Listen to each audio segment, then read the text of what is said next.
Exploring God's Word, Lesson 3, Chart 5.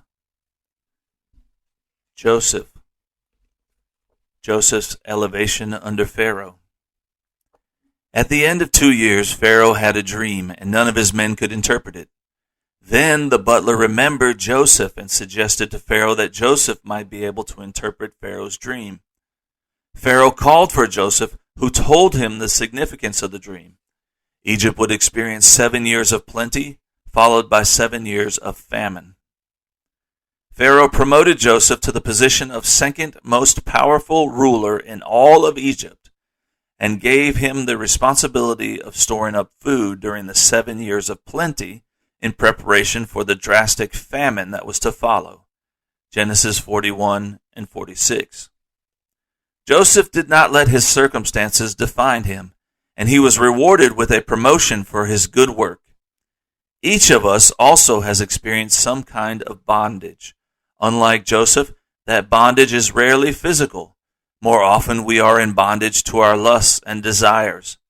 However, we can live free from bondage if we are willing to trust in the Lord and commit to walking in his path. Joseph's brothers come to Egypt. When the famine came to Egypt, it also affected the land of Canaan. Jacob heard that the Egyptians had grain, so he sent his sons to buy some. The person in charge of selling grain was Joseph, and just as he had dreamed many years previously, his brothers came before him, bowing down to the earth. Recognizing them, Joseph disguised himself and spoke roughly. He accused his brothers of being spies. Joseph took one of them, Simeon, and bound him until the others could return with their youngest brother, Benjamin, as proof of their innocence. Jacob was greatly troubled and refused to send Benjamin. But when the famine grew worse, the family had no choice but to comply with Joseph's instructions.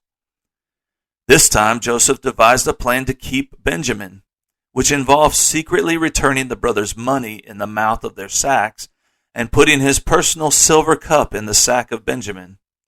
When the brothers were stopped by Joseph's servant and returned to him, Joseph could no longer refrain from revealing to them exactly who he was. He wept aloud and said, "I am Joseph. Does my father yet live?" Joseph forgives his brothers. His brothers, troubled and surprised, could not answer.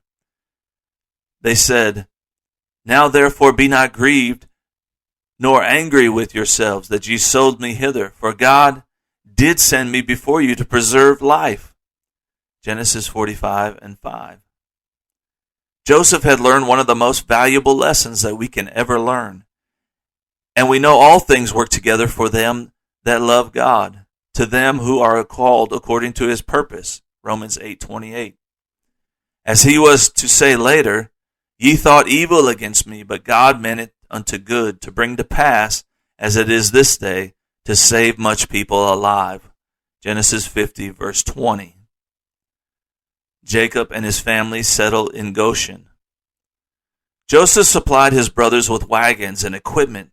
They returned to Canaan and brought their father, Jacob, back to Egypt to settle in the land of Goshen, the choice land of all Egypt.